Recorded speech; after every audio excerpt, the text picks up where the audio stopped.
ஆண்டவர் 3 நாட்கள் மலை பிரசங்கம் முடிக்கிறார். முடித்த உடனே சீஷர்களை அக்கறைக்கு போகும்படி ஆண்டவராகிய இயேசுதான் துரிதப்படுத்துகிறார். அல்லேலூயா. யார் துரிதப்படுத்துறா?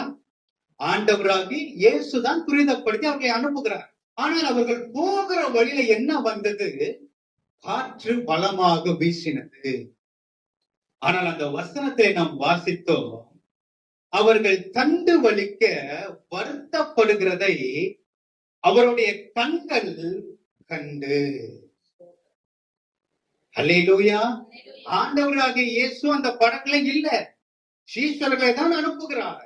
ஆனால் அவர்கள் போகிற வழியில ஒரு காற்று பலமாக வீசுகிறது.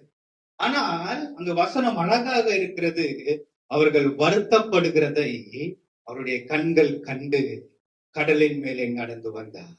எதற்கு தெரியுமா? நாம் வருத்தப்படுகிறதை பார்த்து அவரால் சும்மா இருக்க முடியாது. அல்லேலூயா. நீங்க வருத்தப்படுகிறத பார்த்து அவரால் சும்மா இருக்க முடியாது.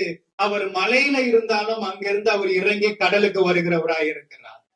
அல்லேலூயா.